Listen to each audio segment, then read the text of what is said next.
చాలాసార్లు చాలామంది అడిగేవాళ్ళు. కానీ నిజంగా అంటే మాటలు రాని సందర్భం అంటారే, అలా ఉంది ఇప్పుడు పరిస్థితి.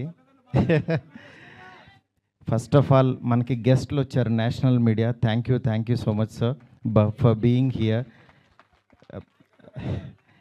Welcome to Hyderabad sir. Please have nice food and please take our hospitality. Thank you so much sir. Telugu, Tamil and Kannada everyone.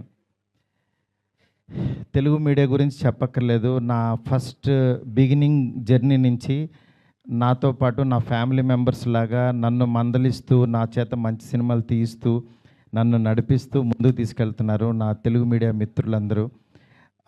వాళ్ళందరికీ కూడా థ్యాంక్స్ అని చిన్న మాటతో చెప్పలేను. ఎందుకంటే ఒకళ్ళని ప్రత్యేకం కాదు, నాకు పరిచయం ఉన్న ప్రతి ఒక్కళ్ళు నేను మంచి సినిమా తీయాలని తాపత్రయపడ్డారు. వాళ్ళందరికీ కూడా పేరున చాలా చాలా చాలా థ్యాంక్స్. నెక్స్ట్ డైలాగ్ లేవు, అదే నేను మా ఎస్కేన్ అంత చించుకోలేను కానీ బట్ నా ఎమోషన్ అంతా లోపల ఉంటుంది. నా ఇదంతా నేను అంటే ఫస్ట్ ఈ జర్నీ ఒక చిన్న మాటతో చెప్పాలి. ఒకరోజు వచ్చి యువి వంశీ, డార్లింగ్ ప్రభాస్తో సినిమా చేస్తావా అన్నాడు. అదే డార్లింగ్ నేను గోపీచంద్తో చేస్తున్నాను, ప్రభాస్తో అడుగుతున్నావు, ఎందుకు చేయను, అలాంటి ఆపర్చునిటీ వస్తే అన్నాను. సరే రేపు ప్రభాస్ బాంబే రమ్మన్నాడు, ఒకసారి వెళ్ళి కలువు అన్నాడు.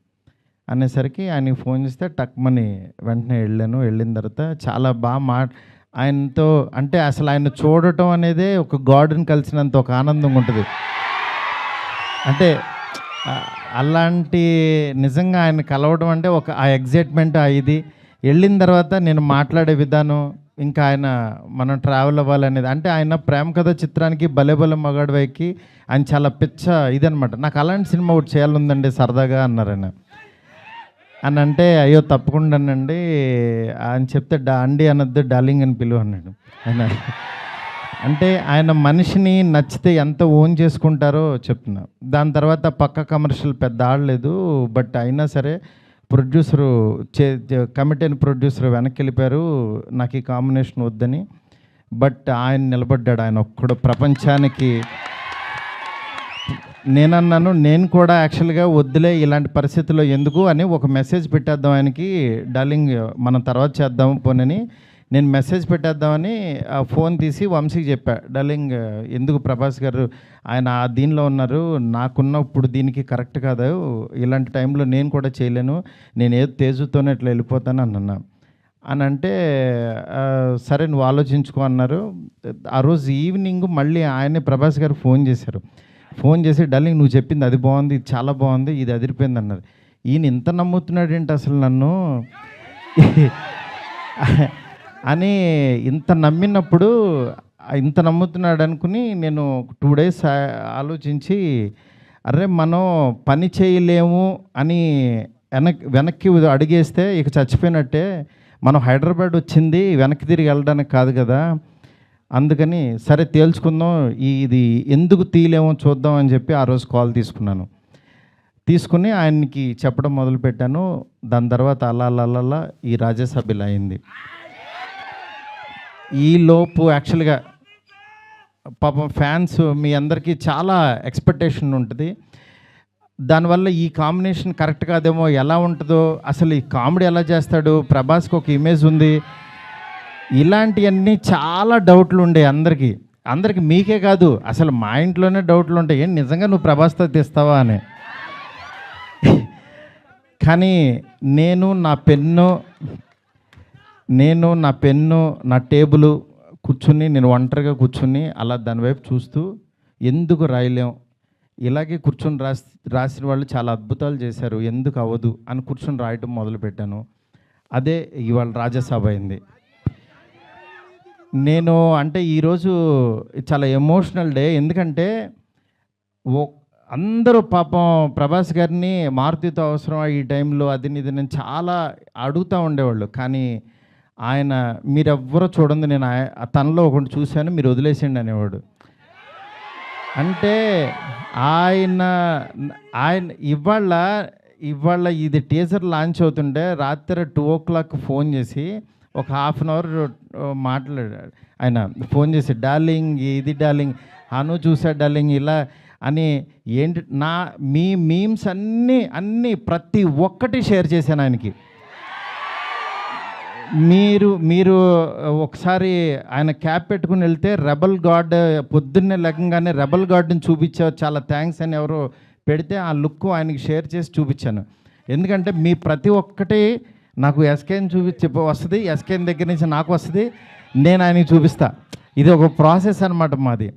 నిజంగా మీ అభిమానం మీ ప్రేమ ఆయన గుండెల నిండా నింపేసుకున్నారు. కానీ ఎంత ప్రేమ అంటే మీరు అనుకుంటున్నారు మీరు పిచ్చిగా ప్రేమిస్తున్నారని, కానీ మీకంటే 1000 times ఎక్కువ ప్రేమిస్తున్నాడు మిమ్మల్ని. ఆయన కనపట్లేదని ఏదో చిన్న డిసప్పాయింట్ ఉండొచ్చు, కానీ మీకు బెస్ట్ ఇవ్వడం కోసం రాత్రి పగలు ఎంత తాపత్రయపడతాడో నేను కళ్ళారా చూస్తున్నాను.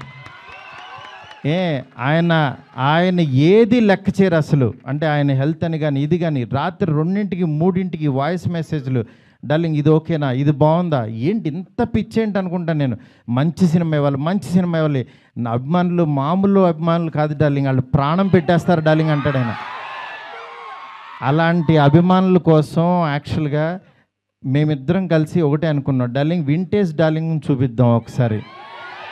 మీ టైమింగ్ ఒకటి ఉంటుంది, ఆ టైమింగ్ని మళ్ళీ ఒకసారి బుజ్జిగాడిని మళ్ళీ టచ్ చేద్దాం.